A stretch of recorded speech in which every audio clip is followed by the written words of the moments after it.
welcome to another fabulous episode of the Dispatches from Dystopia podcast.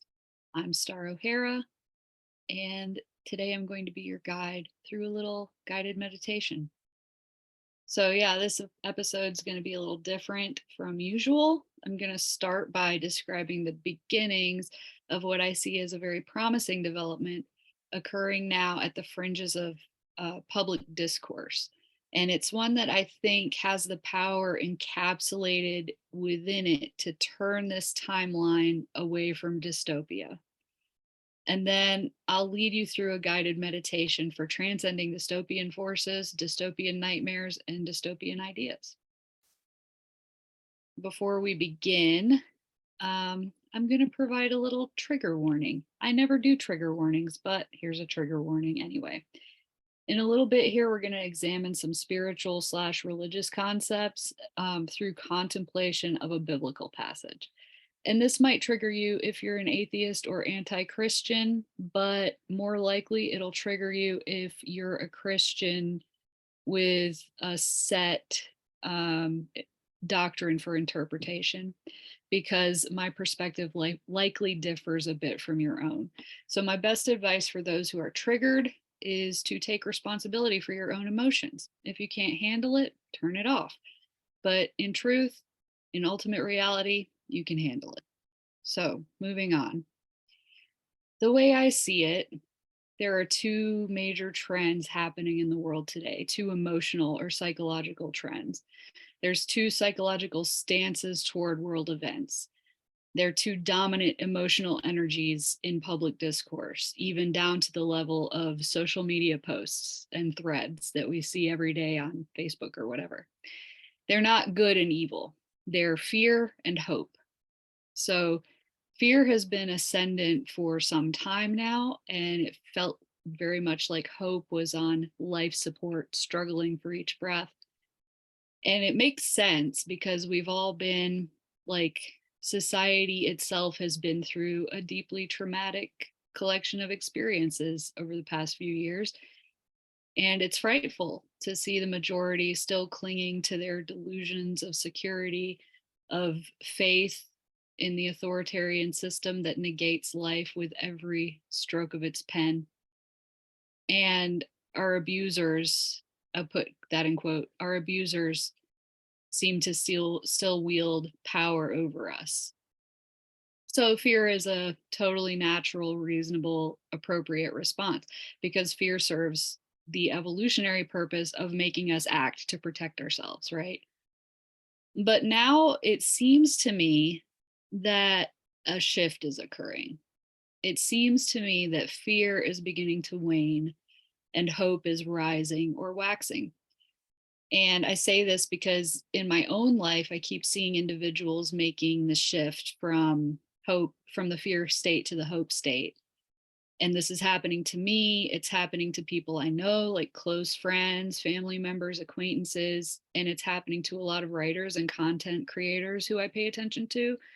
And so I could be wrong, but guys, I think this might be a whole last trend. And it's weird, right? Because a lot of times it's people you never would have thought would make that shift. And in ways that they themselves maybe never would have considered before.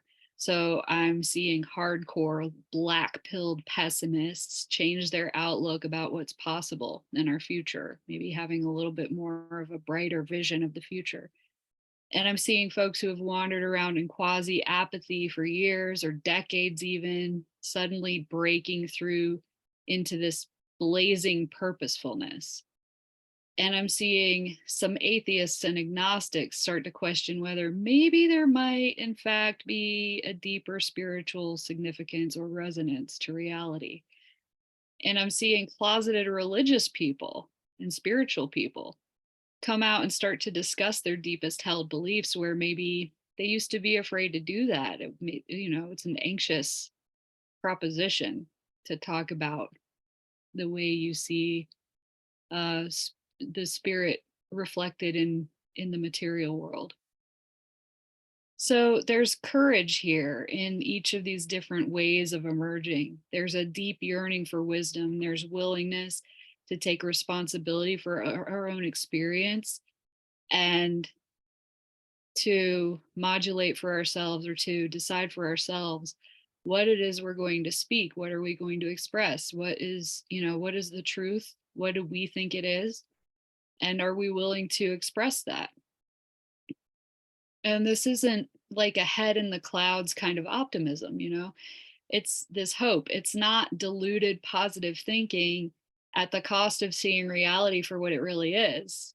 We know what's happening in the world. We see the morbid power structure and its effects. It's like super negative, deleterious effects on society, on the planet, on communities, on individual lives, on people's ability to access truth and live in it or express it. And we just aren't giving it the power to control our emotional state, right?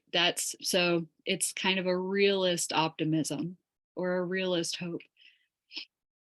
And it kind of reminds me of Psalm 23, so, specifically verse 4.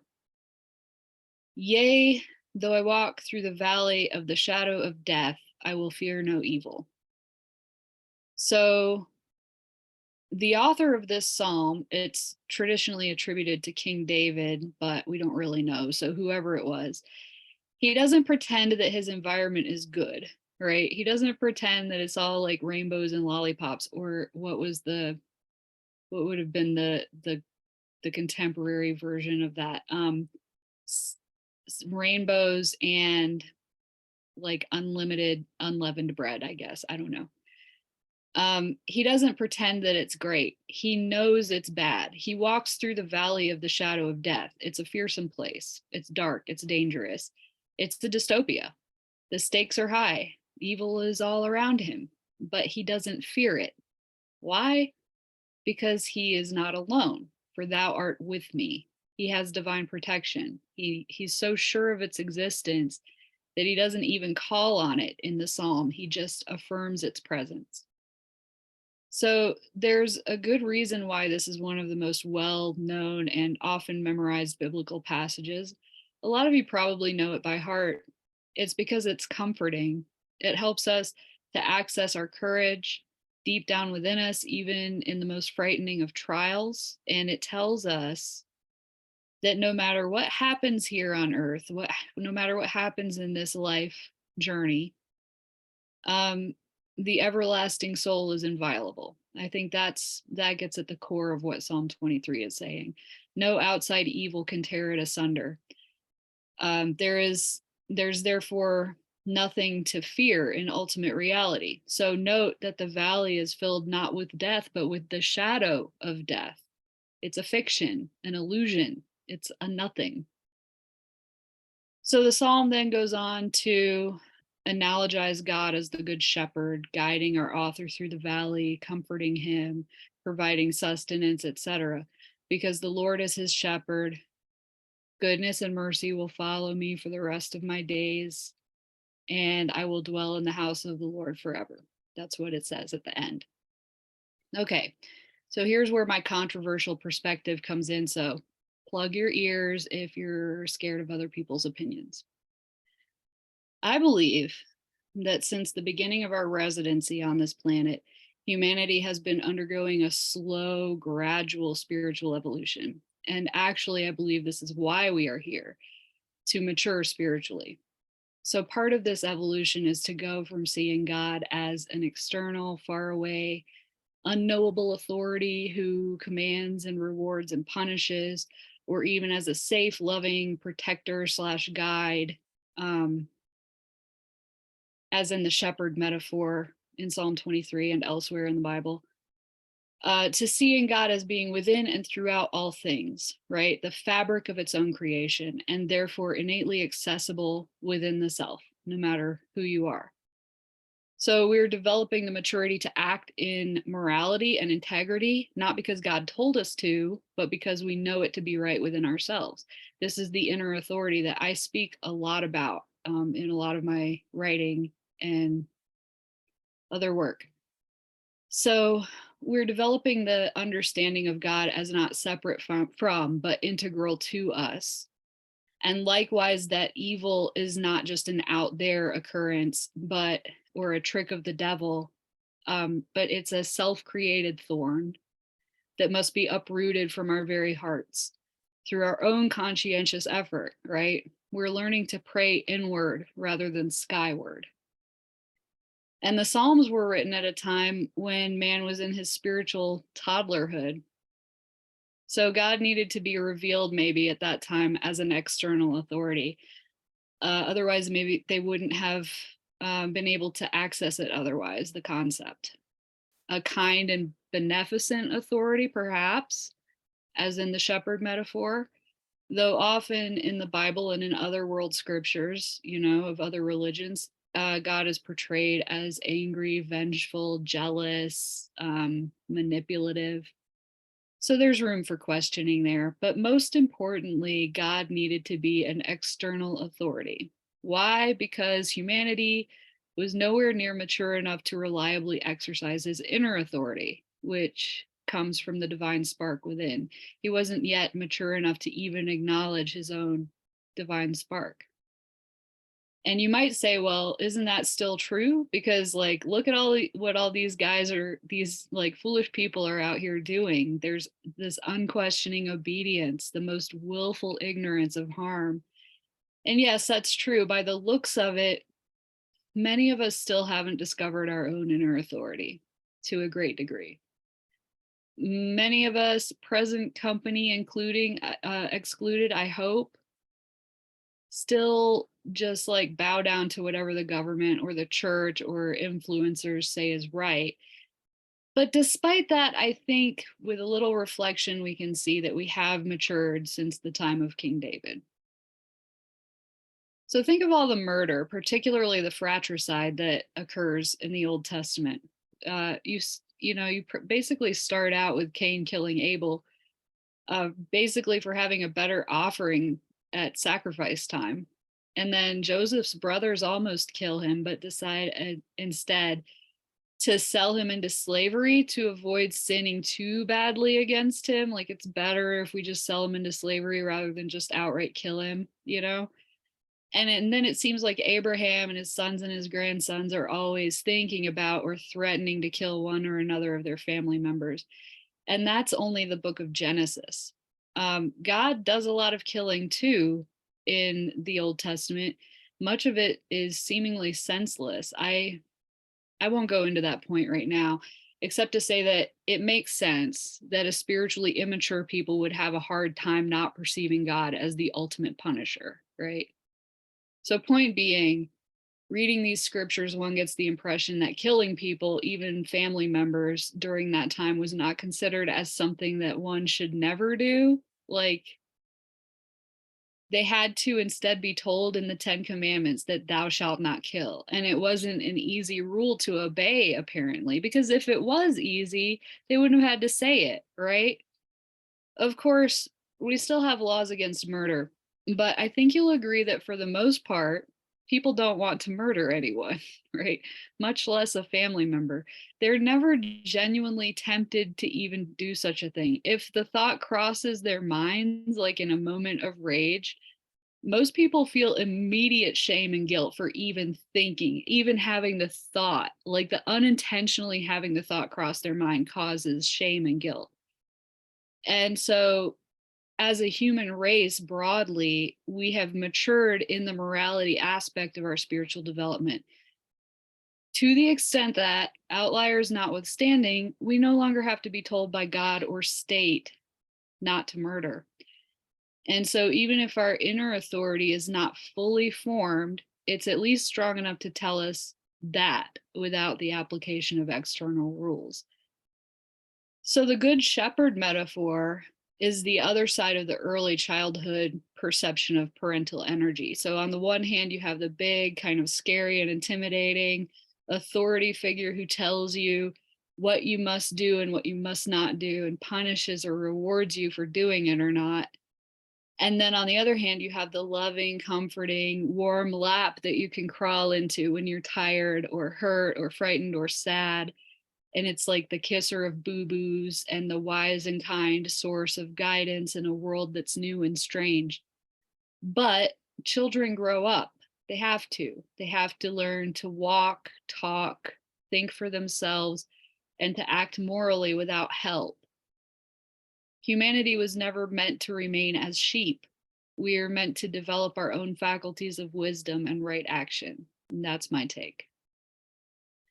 So I think humanity's come to a point where enough of us are mature enough, and it doesn't have to even be a majority, but like a healthy minority of mature enough individuals that we have outgrown the punisher slash rewarder slash external authority concept of God, and we're well on the way to outgrowing the good shepherd metaphor in our understanding of God. If the good shepherd metaphor comforts us, sure, keep it. If you love it, use it, but understand that there is an aspect of your spiritual and moral development that must be drawn out of your own resources, and that God, just consider the possibility or the perspective that God is not out there watching, judging, decreeing, but in here, in each breath and in every molecule of your being. And that is how we turn from the darkness of fear to the brilliance of hope. That's like a big step in transcending and eventually ending dystopia. When I started developing this episode, I wanted it to simply be a guided meditation for transcending dystopia. But it turned into a much longer piece because there was a lot that I felt needed to be said about this process of transcendence, about how far we've already come, and about the next steps forward. So, in just a moment, I will read the guided meditation for you. But to introduce it, I wrote this in the spirit of Psalm 23, kind of an homage to that psalm. I wrote it non-denominationally so that no matter where you are, what your spiritual beliefs are, or where you conceive of yourself in your spiritual journey, hopefully you can utilize it. And I really wrote this for all my friends who are still gripped sometimes in fear, and all of us sometimes are, right?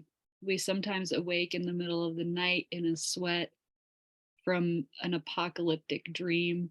And we sometimes look at our children and weep, thinking of the world that they will inherit if things aren't put right. But then sometimes, and increasingly more and more often, we feel the opposite, that despite appearances, everything is somehow working together for the ultimate good, and that hope is the only rational state. This meditation, I hope, will bring you quickly and surely into that shift whenever you're in need of it. So get comfortable, take a few deep breaths, turn your gaze within, and we'll begin.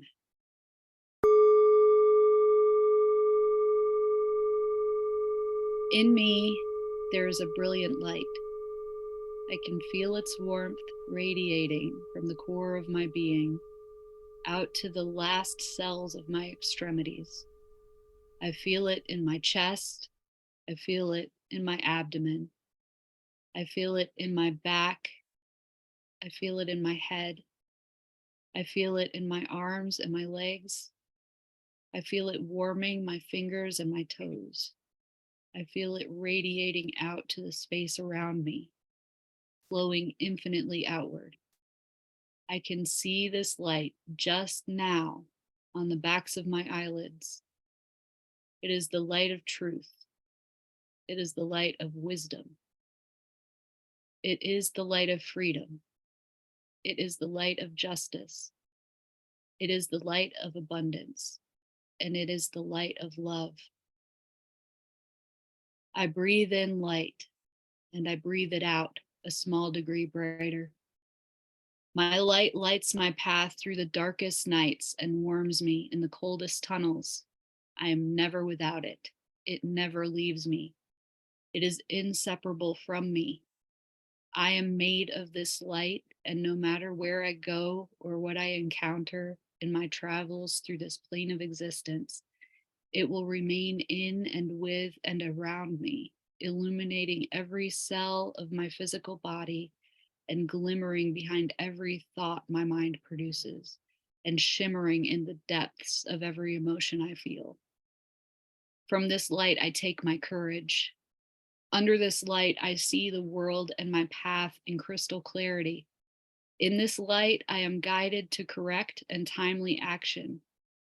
With the blessed warmth of this light, I extend my compassion and heartfelt caring for others. Even if they are not currently able to receive it, it must eventually reach them sooner or later.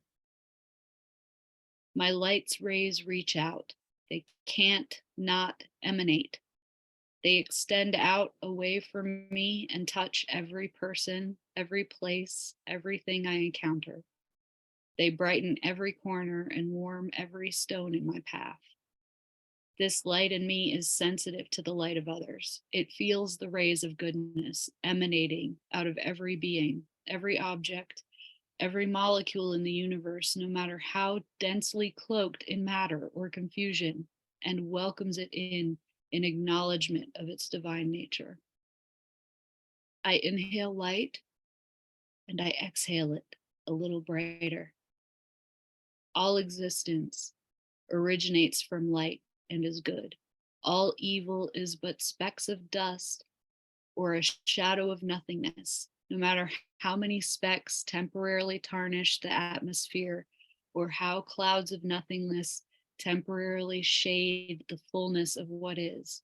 There is no blocking the essential light, the most powerful force in the universe. No external force can extinguish my light. Deception cannot cloak it, for it is the beacon of truth. Ignorance cannot dim it, for it is the blaze of wisdom. Tyranny cannot snuff it out, for it is the fire of freedom. Oppression cannot suffocate it, for it is the flame of justice. Scarcity cannot starve it, for it is the light of abundance. Apathy and hatred cannot extinguish it, for it is the eternal, unstoppable luminance of love. I am full of gratitude and awe for and of this light and all the hues of goodness that are expressed by this light.